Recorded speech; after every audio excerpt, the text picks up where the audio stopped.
Hello guys, welcome back to my channel. This is Rowan Daily. So for today's video, we will do some unboxing. So may dumating ngayon from Guangdong, China. So binili ko sa Shopee pero hindi pala locally Philippines yung seller niya. Galing sa China. So mabilis lang naman. After nung lockdown, like 1 week lang, dumating na siya kaagad.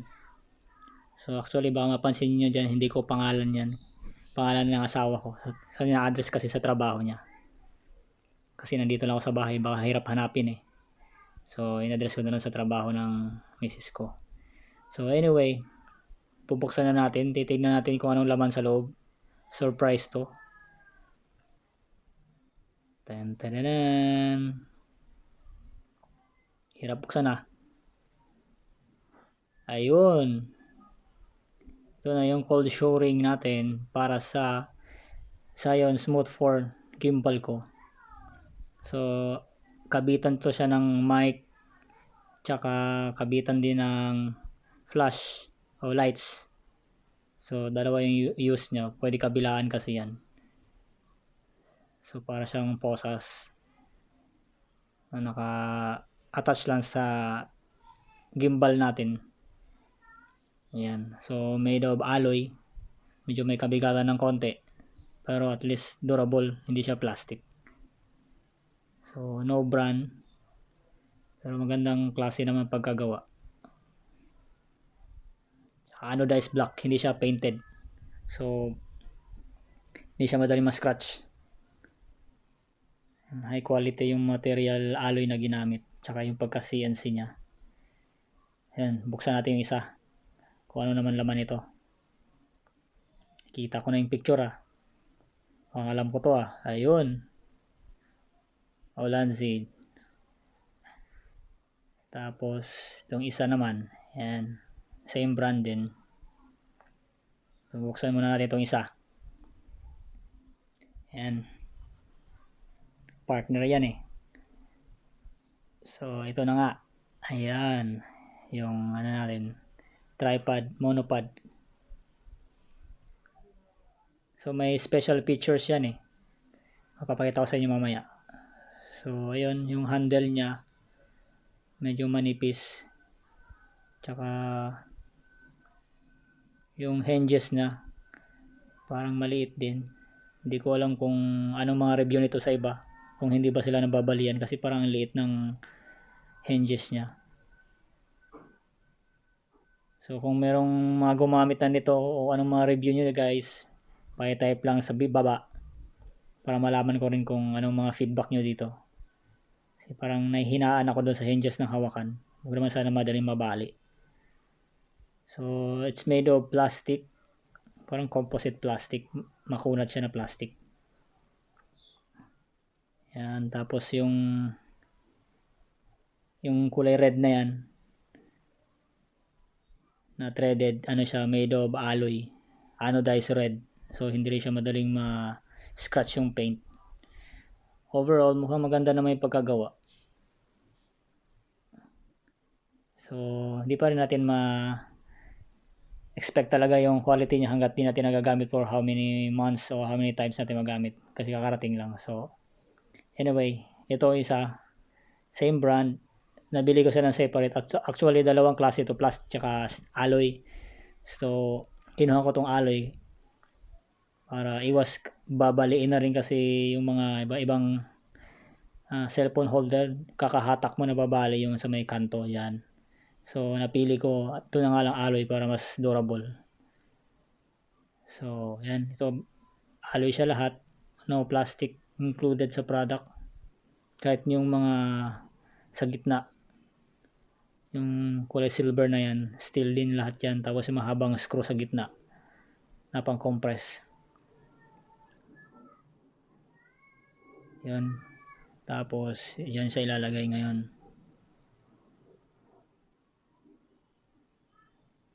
Hindi ko alam kung para saan yung nasa gitna na yan na manipis. Pero anyway, baka may purpose talaga yan. Aalamin ko na lang kung ano yan. So yun. Ayan na. Nakabit na siya.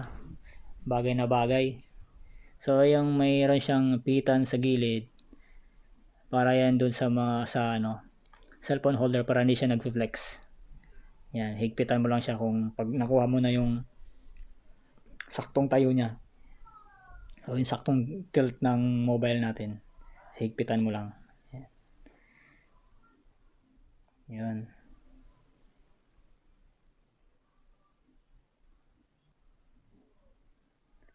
Yun. Phone na lang kulang. Poging-pogi na. At ito na ang ating newly tawag nito newbie vlogger kits. Yan, mura lang siya. Sa mga around nagastos ko mga nasa around 1.3 something. Sa lahat-lahat na to, yung tatlo na yan. Kalimutan ko na yung exact price niya pero nasa 1.3 lang yan. Kasama na shipping. So depende pa rin kasi sa seller, iba ang price nila eh. So pwede siya sa DSLR, pwede rin siya sa mga digicam na pang vlog. So same screw lang din yung i-attach nyo. Yun. So di ko talaga alam kung para saan tong flat na yan. So parang washer.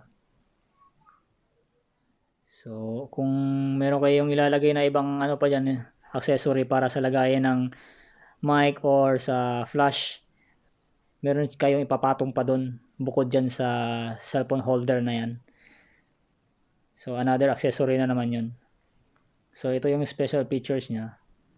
Yan, hindi naman bago to, meron din naman sa ibang brand, pero ito yung kasama dyan sa tripod na yan. Pwede rin siyang monopod. Yan, nasa 3 hati lang yung dugtong.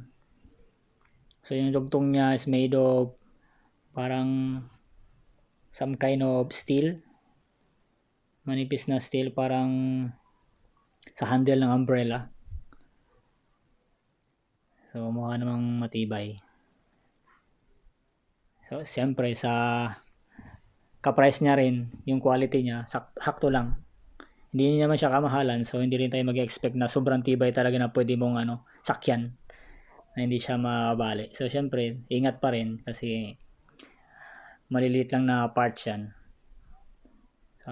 Handle with care pa rin. So ayun, yung may steel na phone bracket natin, phone holder, meron siyang rubberized dun sa may gilid para to protect na hindi magasgas yung mga phone natin pag na-compress na siya. So yung holder na yan, yung 3 dugtong, naka rin siya, powder coat na black. Kung steel man siya, naka powder coat siya na black. So hindi rin siya madali magasgas. Tapos dito naman sa may holder niya, yan, meron siyang grip na parang rubber sticker na nakadikit. So hindi siya slippery. Masarap siya hawakan sa kamay. Sakto lang, hindi magaspang, hindi madulas. So for sure, komportable ka rin sa paghawak mo kahit matagal. So hindi na ako mapaghintay na gamitin to sa labas. Sana pwede na lumabas ulit. At nakapag outdoor shooting naman. So yung haba naman niya, hindi ko sure pero parang nasa 12 to 13. Kasama na yung cellphone holder ko, dulo sa dulo. Kasi yung laptop ko nasa yan 11.5 inch yung haba. So almost magkasing haba lang sila. So ayun guys, kung meron kayong mga comments about tungkol dito sa unboxing ko, sa tungkol dito sa product na to, kung meron kayong mga reviews, comment nyo lang sa baba. So para malaman ko rin yung mga experiences nyo dito sa brand na to. So ayun, salamat sa panonood. So ngayon naman, dito na tayo, i-attach na natin yung binili natin na cold shoring dito sa gimbal ko. So ganyan lang siya, para lang siyang handcuff ng pulis. So ayan, i-screw mo lang yung thread na small bolts, tapos yung Yan yung mic natin. Mic holder. Ayan mo lang, siksik mo lang dyan sa gilid. Meron siyang parang slip on. Actually, trinay ko lang ikabit dyan sa kabila. Sa malapit sa zoom knob ng gimbal ko. Papasok naman siya. Pero napansin ko parang sayad. Sasayad yung knob to knob. Kasi may knob din kasi yung panghigpit nung holder ng mic. So, sakto lang talaga, parang gabuhok lang yung pagitan na hindi sila magsabitan, na pwede mo pa rin pihitin yung zoom knob ng gimbal mo. So, naisip ko parang sa kabila yata, mali yata. Yan, binaliktad ko. Hindi rin pala baliktaran yung cold shoring. Meron na lang siyang isang side lang na pwede mo siya ikabit. Although baliktaran, pwede mo siya iikot pero hindi mo siya pwedeng baliktarin. So, yan. Kinabit natin uli. Mukhang sakto na. Yan. Wala na siyang sabit. So sa kabila naman, nung may bakante na yung malapit sa zoom in na knob, yan naman yung lagay ng flash mo. Kung meron kang extra, pwede mo ilagay dyan. So ayun, ito na siya. Ito na yung product natin. So give me a like guys kung nagustuhan nyo tong product ko. Yung video ko kung nagustuhan nyo, share nyo rin with your friends. Mag-comment lang kayo sa baba kung anong mga techniques nyo at saka reviews nyo dito sa product na to. So maraming salamat sa panonood. See you next time. Hintayin nyo ako sa susunod pa na unboxing videos ko na gagawin. So maraming salamat. Bye!